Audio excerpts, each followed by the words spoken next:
That's it for the ICACblog.yo. You can read the full coverage of the day's events by Tom Rabe and Kate McClymont online, and in tomorrow's print edition of the Sydney Morning Herald. The inquiry will resume tomorrow, but for a truncated half-day hearing.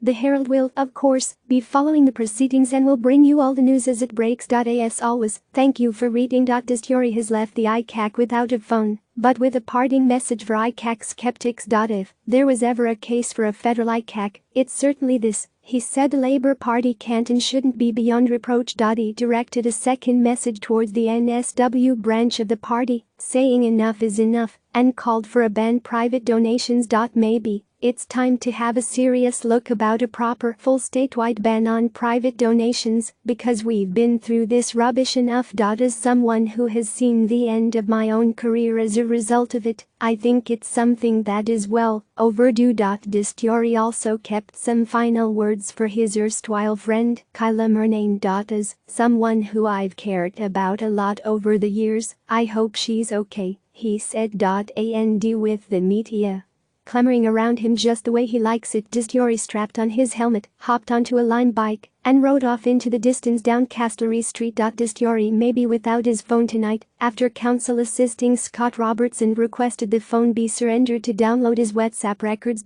Robertson said the WhatsApp messages, some of which Dastyari has voluntarily provided to the inquiry, had plainly revealed issues around the timing of key events. He says the ICAC will need to commandeer the phone overnight to download the data. Dastyari's lawyer Bruce Hodgkinson has objected to the request on privacy grounds. Mr. Dastyari's phone has a wide variety of material, including very personal information, Hodgkinson says. The lawyers are now dueling it out in one of ICAC's meeting rooms. The hearing has now concluded for the day, as has Dastyari's evidence for now. He is not required tomorrow. But before leaving the witness box, Dastyari delivers a rather ebullient sign-off. I hope everyone's enjoyed themselves here. He quits. Confusion abounds over the chronology of events on the evening of September 16, 2016. Specifically, whether Dastyari picked up Murnane from NSW Parliament, as per Murnane's evidence, or from the corner of King and Elizabeth Streets in Sydney CBD. As per Dastyari's evidence today. In Neal, South Carolina, Murnane's lawyer is suggesting to Dastyari that he had two meetings with Murnane. The first one occurred when he picked her up outside NSW Parliament, and the second occasion occurred later that evening when he picked her up on the CBD corner. Dastyari rejects this. My recollection is we met once that evening. Neal persists, suggesting Dastyari conflated the two meetings into the one. I don't believe so, because that's not my recollection.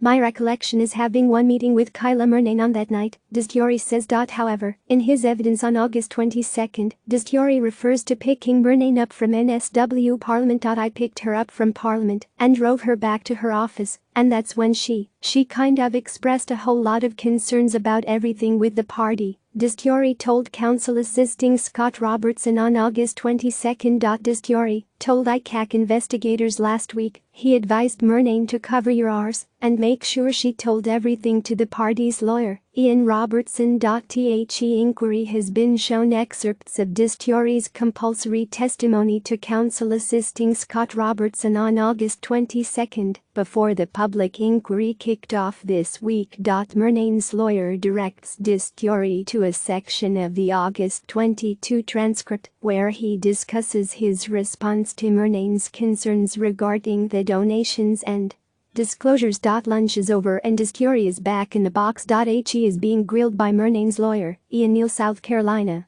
Neal is putting to Dastyari that his memory has been seriously diminished by the passage of time, 3 years, and the personal circumstances in his life at the time, the unraveling of his political career. Dastyari responds, I'm not quite sure what you mean by seriously. They certainly have diminished over the passage of time. The inquiry hears Dastyari was first contacted by ICAC investigators last week.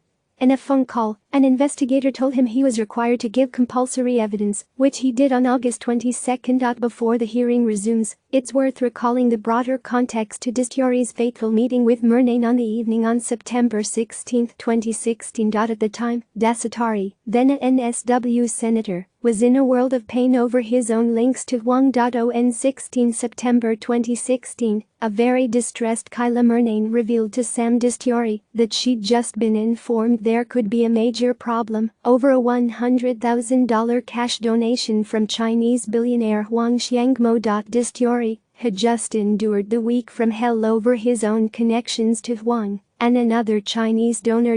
He'd been forced to step down from Labor's front bench after giving a train wreck of a press conference about why Chinese donors were picking up his personal bills. He also claimed to have misspoken or to have been misquoted when he was reported by Chinese media to have supported Beijing's stance on the South China Sea in a media conference while standing right next to Mr. Hwang. Only 2 days before Dastyari and Murnane met, the departing U.S. ambassador to Australia, John Barry, was widely reported saying foreign donations were illegal in America and that the U.S. had been alarmed about the ability of the Chinese government to influence domestic politics in Australia. We cannot conceive of a case where a foreign donation from any government, friend or foe, would be considered legitimate in terms of that democracy, he said. We have been surprised, quite frankly, at the extent of the involvement of the Chinese government in Australian politics, Mr. Barry had said at the time. Dastyari left politics at the end of 2017, following further revelations about his relationship with Mr. Hwang, including that while a senator, Dastyari had tipped off Hwang that Australian security services were tapping the Chinese developers' phone. ICAC is on a lunch break until 2 p.m. because lawyers gotta eat too. Dastyari will be back in the witness box when the hearing resumes. Dastyari has disputed Murnane's claim that the pair met out the back of NSW Parliament on the evening of September 16, 2016. Instead, he claims they met in Sydney's CBD, where he picked her up in his car around 7:54 p.m. and they drove around the city for up to an hour and a half. I believe there was only one meeting between Kyla and I that evening, Dastyari says. I believe I met her at the corner of King and Elizabeth. He further adds, I believe I stopped at a set of lights or intersection and Kyla Murnane came into my car. Murnane was quite distressed as she told him about her meeting with Ernest Wang, he says. He says he got the impression that her meeting with Wang hadn't been pleasant and the fundraising accounts for Chinese Friends of Labor weren't reflective of what had taken place. I recall that Ms. Murnane specifically singled out Hwang Xiangmo as someone she was concerned about. Dastyari says he got the impression Murnane didn't fully understand what had gone on with the accounts. He confirms Murnane's account that he advised her to seek advice from the party's lawyers, holding Redlick. I very strongly, forcefully gave the advice you need to go see the lawyers, Dastyari says. He says he was left with the impression she would follow his advice and contact the law firm. After his conversation with Murnane, Dastyari says he did not follow up the issue with her or anyone else in the party. Sam Dastyari has entered the witness box and is now giving his version of the disintegration in his friendship with Murnane. Kyla and I drifted apart earlier in the year on a personal level, Dastyari says. He says he's moved on with politics and moved on with my life. Murnane has finished giving evidence for now, but she'll be back in the box next week. Dastyari says the last time he contacted her was around August 3 or 4 when he sent her a letter via WhatsApp. He says he accidentally dialed her number through WhatsApp last week but claims he hung up before she could answer.